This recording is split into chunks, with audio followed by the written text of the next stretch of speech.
Right, hello. Andrew Picking here from B Brown Medical, Health and Wellbeing Manager, and we're just doing a little bit of a podcast on various health and wellbeing topics. I'd like to introduce Holly Crosby. Hello, Holly. Afternoon, Andy, even. Well, good afternoon. It feels like we started in the morning, doesn't it? It does.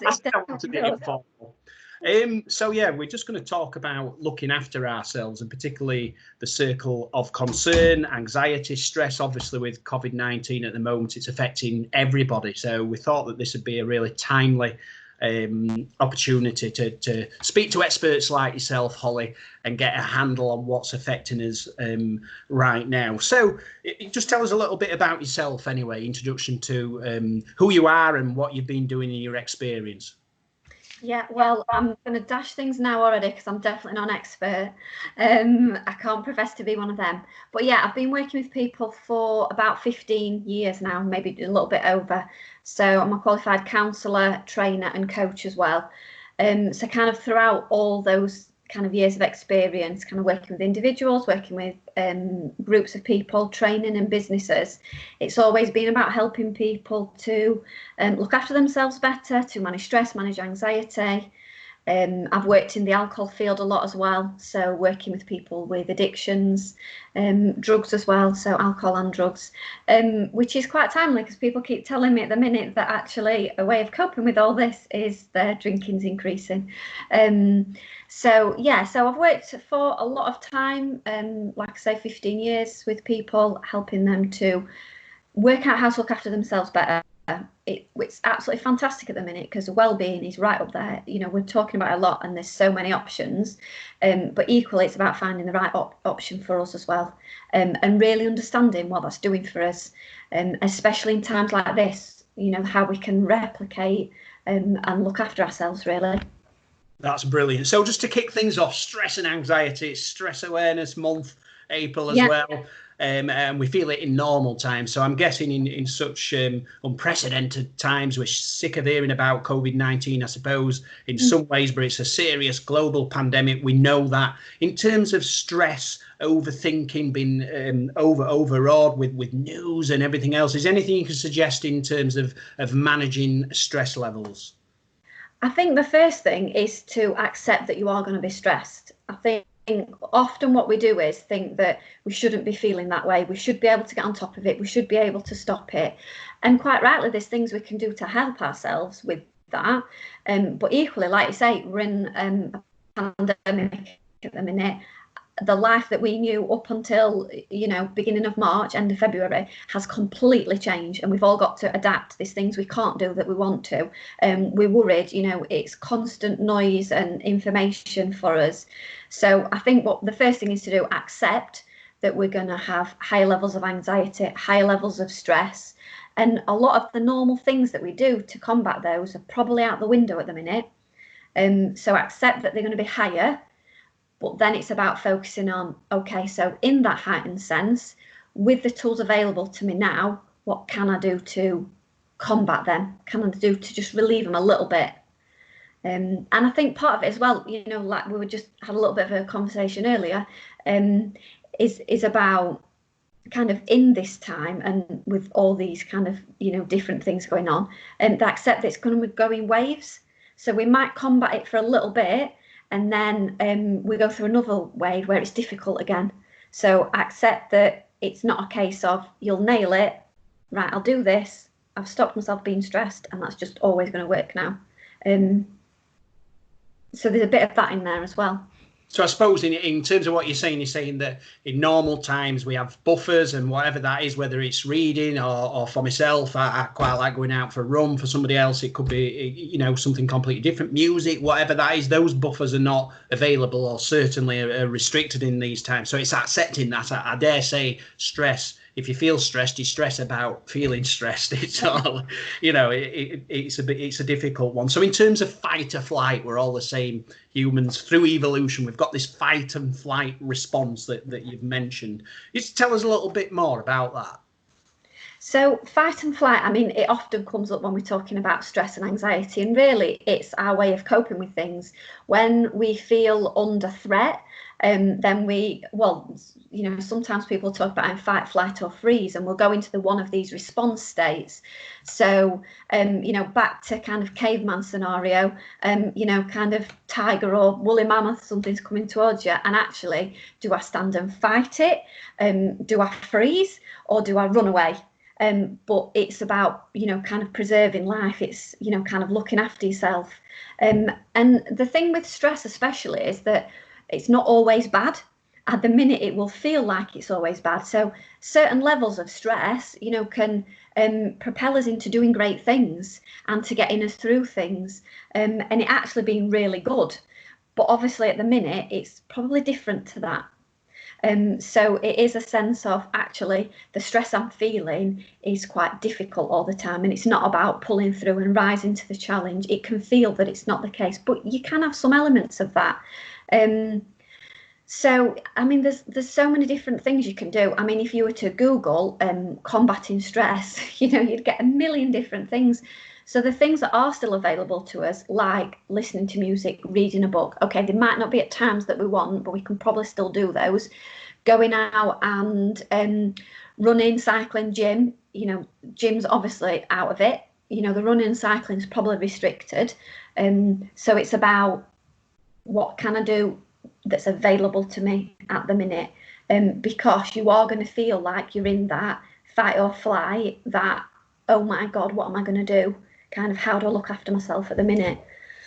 Yeah, it's an interesting one, I suppose. Just to lead on with the conversation as well, I'm guessing, reading in between the lines there, it's about establishing a new routine to what is normal. Once you're taken out of that, the normality of going to work, that's taken away from you. You might be at home with young kids. I know you are yourself, and there's many people in that situation. Spinning plates is finding that new routine. So maybe reading the book, doing something creative, artistic, or the walk, and actually having different times to do them, and establishing that routine is really important. So in terms of stopping feeling, to sort of trying to cap stress, if you like, I've heard analogies like it's a bucket, and you're filling up the bucket and it's got a hole in, and it's releasing it, and it gets to a point where it overfills. Is there any sort of tools that you can utilize in terms of trying to manage that stress, as well as accepting that there will be stress?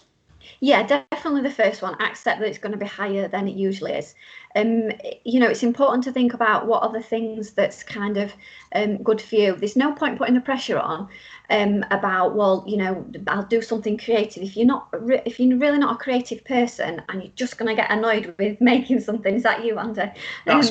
I'm not either. If I thought, oh, I'll just do some drawings, I'd draw a square house and I'd be like, well, that's rubbish. That'll probably get me more stressed. So it's kind of tapping into your strengths at the minute. I think there's also a lot out there that's telling us that if we come out of this and we've learned a new skill, then, everything's great. Just coming out of it, that's the most important thing. Getting through it, that's the top priority. But there are so many different things. I think the things that can help you escape from it for a little bit can help the stress. So if, I read, I don't read many books for pleasure. I read more work-related books. But when all this started, I thought, I'll get myself a new book. And actually, that's a really good way of escaping and having a couple of hours reading a book that I'm really interested in, that's really got me gripped, that actually I'm not thinking about all of this. I think there's other things like when you check the news, do you keep going on constantly and checking the breaking news? Because the thing with breaking news is it's only breaking because it's just first released then. That news will still be available a few hours later, but do you want to get drawn into 5 and 6 times a day breaking news again about it? Because again, it's just bringing it back up, and that will give a sense of, oh my God, what's happening now, kind of thing. So I think that's a good way to actually, if you can limit that, that's a good way to bring it down. I think talking to people, anyone that, someone you can trust, whether that's someone in your house. I mean, yeah, we can't see people face to face. Probably most people we want to talk to have got phones, can do video calls like this. There is still a way to connect to people. So I think utilising that And even if there's not somebody that you think that I know of that I want to talk to and kind of, kind of get it off my chest, out of my head, because that's what the talking bit is doing. It's kind of releasing it, which is a great way to kind of bring your levels back down again. There's Samaritan's Mind, there's all these organisations that at the minute, they're still going, they're still doing the phone online support, so you can always kind of tap into them as well. So I think it's really, kind of giving yourself a bit of a break as well. Kind of a lot of normal stuff's gone out the window, so probably a lot of the rules and things that we put on ourselves, and I should be doing this and I should have got that sorted, all these shoulds that we give ourselves, that's not generally a good thing anyway. I think they kind of need to go out the window with normal life at the minute. And just think about what would work for you. Like, how do you, in that, if you were to think about what can I do to take myself out of this world a little bit, and give myself a break from it, to release that stress and anxiety, kind of what does that look like? And I feel like I'm going on a little bit now, so I'll stop in a minute. But another good one that I do is I journal. So I'll write it down. Again, it's kind of getting it out of my head. And I've heard lots of people at the minute kind of keeping a bit of a diary, a journal of, kind of everything that's going on at the minute. And I'd say that's probably a good thing, because there'll be certain things that's happening at the minute that we won't want to forget, that's actually touched us. So it might be the stories, it might be something how we felt, and you'll probably keep recalling it because you want to remember it, because it's had an impact. So write it down, because that will help as well. Yeah, that's brilliant. So as you can see, I've just had my family pass me at the back. So this is the realities of living at home. And that's cued me into something else that I wanted to speak about, which was work and life in four walls 24/7. I think that's an absolutely fantastic topic. You've talked about creating boundaries if you can, parameters, scheduling in breaks, especially when you're at home, and almost home doesn't become it's obviously a luxury, but when you're not going out to work and coming in, you maybe don't appreciate it as much, cabin fever, all the rest of it. So easier to work longer hours at home, definitely is. Absolutely. Taking breaks, I probably do less of. Hydration, eating, you're either going to be eating and drinking more, or eating and drinking less. Who knows on that? So just describe the life in four walls and tips on how we can buffer against that with the restrictions we've got in place. Yeah, I guess it's in two strands, because, for those that live alone, they're going to be experiencing something very different to those that, kind of live with others. So I think first things first, if you kind of live with other people, okay, they might be your most favourite people in the world, and you might love them to, the ends of the world. However, you're not used to spending all your time with them. So that's the first thing, that actually, kind of acknowledging that okay, so we might be married and these are my kids and I love them all to death, but I'm used to spending a bit of time by myself.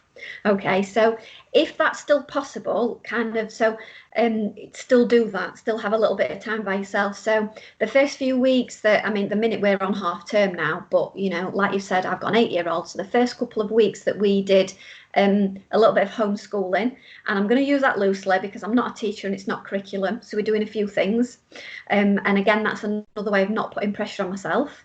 So the first couple of weeks I said to him, look, I did him a snack box. I said, throughout the day, here are your snacks. And I got him to draw pictures of grapes and strawberries and yogurts, because he knows they're in his fridge. So the pictures of those are in his tub, so he can go and get them when he wants. And I actually said to him, when we have breaks, Isaac, we're going to have some of them separate, because actually you can then do your own thing and play with your toys in one room to me, and we might only have a room in between us, or we might be in the next room, but actually it's really important that we still have a little bit of time by ourselves. So if you've got kids, I'd encourage you, if you can, to do that, to have your separate breaks. So some breaks we took together and played, some breaks we took apart. Last night, when my husband had finished working, I said, I'm just going to go out for a walk for a little bit, and kind of had a little break, kind of that way. So there's those things you can do. I think if you live by yourself, obviously that's different, because you've kind of not got anyone else there. In some ways, you've then not got anyone else to kind of remind you that you would have finished work by now, or maybe even, cook this meal or kind of do that. So I think it's really important to kind of think about that time scale of work. You've not got your commute anymore. So you're not taking those breaks. But if you think about your time in the office, you know, you'd have made coffees, you'd have chatted to colleagues, you'd have gone down the corridor and found somebody, you'd have gone and done this. So you can still do those at home, so you can still put your washing out, you can still have a break and catch up on something. You could read a chapter of your book, you know. And I think it's really important, wherever possible, to have those away. So if you've got an office, shut it away when you've done 5, 6 o'clock, whatever it is. If you're working, like today I'm in the dining room, I can see you're in your kitchen under. So pack away what you can. Yeah, if it's going to take you half an hour to pack everything away and store it, don't bother. But at least shut your computer, fold your papers away, maybe put them almost where you can't see them, to really kind of have that shut off between work and home. And again, hopefully that will help with the just being in one place, but now signalling to your brain that I'm in this one place, but now I'm in a different, I'm doing different things in it. Yeah, I think, you know, you come up, that is brilliant. That I find that really useful for myself as well. Like, the best when you're in these roles, you're seen as some sort of guru that you've got everything right. That's certainly not the case. And I really like the things about the just thinking about the washing, doing the pots, and not feeling guilty from maybe having a little break. As you were saying, at work, anybody who knows me at B Braun knows that I'm navigating up and down stairs and on different floors anyway, as I do tend to go and talk to people at the desk. And when I'm at home, I'm in this mentality of, you know, I'm home working, being trusted to work. It's 100%. I don't leave the laptop much. I try and get my exercise in, but it's almost like you were saying, knowing that the home is a dual use, if you like, and it's okay to be doing the normal things and also working as well. So brilliant tips then. So coming on to anxiety, because I'm aware that we're cramming in a lot of information into about 20-25 minutes here. So we talked about stress, we've talked about tips and working in or life in 4 walls. So what's anxiety coined as? What is anxiety, and how do we manage that? Well, you know, anxiety will play out differently for everyone, but we'll all experience that at some point. I've been talking a lot at the minute about health anxiety, and anxiety basically related just to our health. It might be the health of us or somebody close to us, but it's that feeling of dealing with the uncertainty. So it tends to be, you know, kind of a sense of dread, feeling tense about a future event that, if we really think about it, will probably never play out. And it's probably very unlikely to happen, but it's that sense of we're worried about a future event. And for me, when I, you know, kind of my anxiety is high, I'll run through lots of different scenarios in my brain. And, well, what if this happens? And what if that happens? And how will I respond to that? How will I react to that? And I think one of the real good things about, you know, kind of how mindfulness and things have kind of taken off at the minute is that it brings us back into the here and now, whereas your anxiety is kind of pulling you into all these future scenarios and this dread and this tense feeling of the things that might happen and might go wrong. And like I say, a lot of it would never. But at the time, that's completely irrelevant, because actually we're so fearful of it happening.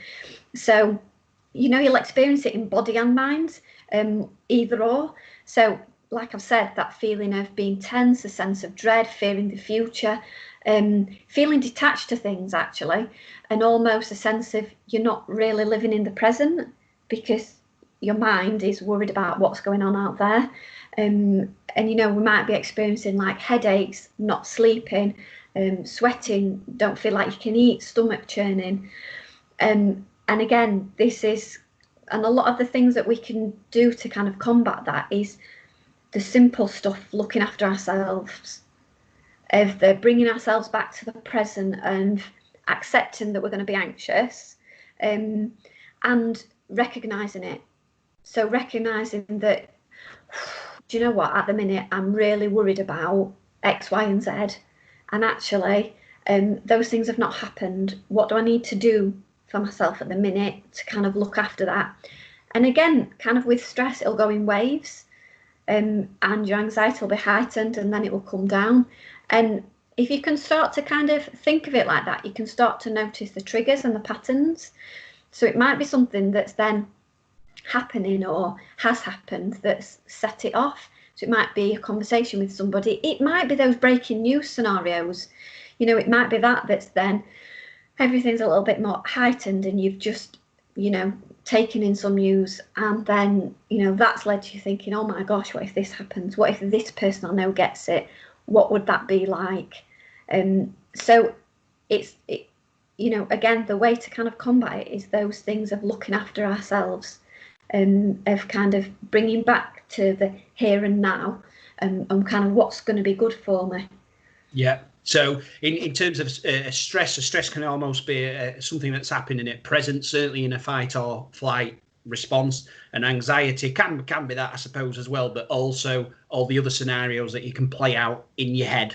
Yeah. Like a carousel, and especially at sleep. I mean, I've been guilty of this before. Sometimes I've had a lot of work on.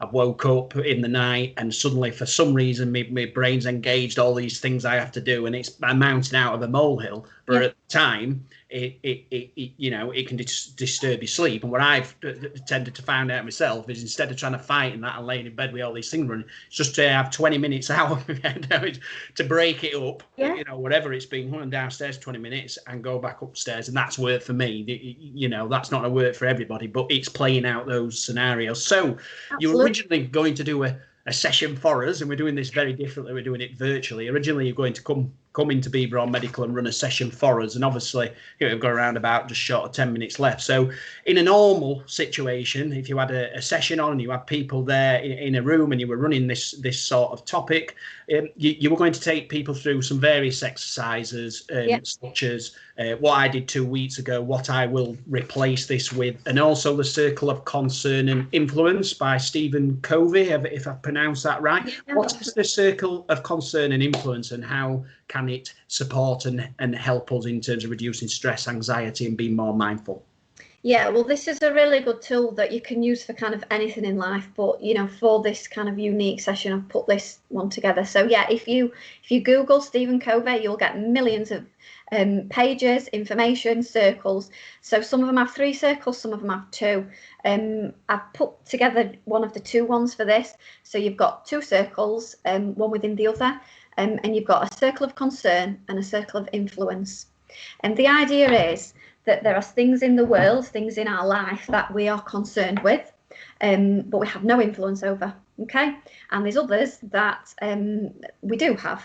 So it's about separating the 2, okay? So if we think about it with, you know, this whole situation, coronavirus, so that is something, the coronavirus will go in our circle of concern. Okay, so it's affecting us, it's bothering us, it's worrying us, it's around us. There's very little we can do about it. So it's here, and our lives have been changed. You know, that restriction has been put on top of us. We can't do anything about that. We can't just say, well, I'm going to go out and see my friends. Yeah, we can't do that. So it's in our concern, but those scenarios in it are not within our influence. So it's about thinking about what within that is within our influence, because if we spend all of our time in the circle of concern, you know, our thoughts, our thoughts and our actions, if we spend all of our time in the concern, we're getting nowhere. We just feel defeated, we feel fed up, we feel a bit rubbish, because actually we're using our energies on something that we have no influence on. So it's about thinking about what within that is within our influence. So how we can adapt to it. So what is within our influence to a certain extent is our exercise. Okay, so it'll might look different to what it did before, but there are still things we can do. So how do we adapt, and what do we do to help with that? So how often I keep updated, you know, whether it's those breaking newses. I don't know if it was last night or the night before, I didn't really feel like in a great place. So I thought, you know what, I'm not going to listen to the daily briefing. And actually I felt better for that. Yeah, so it's how do I keep updated, and how often that changes. What other things we can do, so to take our mind off it. So our reading, journaling, talking to other people, you know, what we can kind of do to look after ourselves, you know, mentally within that. That's within our influence still. There's other things in there, and we've not touched about this on this one, but, you know, for a lot of people out there, money's a big problem at the minute. So some people will find them that actually they're saving a lot of money because they're not going out and doing the things that they usually be doing. For some people, they're kind of really worried about actually, although they might be working now, will they be, you know, in a few weeks or months' time, and those sorts of things. So actually, is there anything you can do around that? So can you pull up your direct debits? Is there anything you can stop? Is there anything you can hold? Can you take a mortgage break, you know, to kind of help, you know, with that side of things? So these will kind of like change, you know, over time. And like I say, you can use this for, you know, lots of different aspects of life. But if you draw yourself your 2 circles, and I put it in the slides that I'm sure you'll be sending out to people. If you draw yourself, if you get your 2 circles and you take what's in here, you know, which ones do they fall into? Okay, the main one, the circle of concern, everything goes into that. But within that, you know, what can you look at? And it becomes, if you start to kind of do this on a regular basis, it just becomes the norm. So you start to actually look at things in a more problem solving way rather than I'm being defeated kind of way, which is, you know, in every aspect of life, which is kind of a really good outlook and a way to kind of go about things. So it's looking at what is within my control, my influence, and how am I going to go about it. So I like this. So for recapping, so I like this. I'm applying it to my own life as well. So I'm thinking, right, circle of concern. So I almost like with the stress and anxiety, you're accepting that actually that is over and above your control. So leave it if you can. But then you can be almost proactive in terms of things you can influence. So for me, in terms of finances, and I know that that's an issue for a lot of people, it might be, like we're saying, streamlining finances. Is it that job that I've been wanting to do for ages? I ain't got round to, I put it off, I procrastinated, all the rest of it. Actually, I can control that, so let's do it. And equally, in terms of managing yourselves and your families through this period, it might be influencing the way you're working, so controlling some of the ways, the breaks, all that sort of stuff, the parameters, the home life balance and everything like that. So I think we're probably going to round it up there. I know we've done just short of 30 minutes, but it's been brilliant talking to you, Holly. Genuinely, I always enjoy a chat with you, and I think you've touched on some really important subjects there, especially, and I'll come back to this, the work and life in 4 walls, because that's so relevant right now for so many people. And I've spoken to so many people, as I'm sure you have, across this business and in the hospital I work to as well, that are struggling with that as well. So I think that there's a lot of things that we can summarize. We will send the slides out for Be on Staff that Holly's kindly sent as well, and that'll supplement this Skype recording. We had many issues just before we tried different platforms, didn't we, of how we could record this. Hopefully it's worked. So I'd just like to thank you for your time, Holly. It's been a real pleasure anyway. Thanks, Andy. Okay. Yeah, take care of everybody. Brilliant. You take care of yourself. Bye.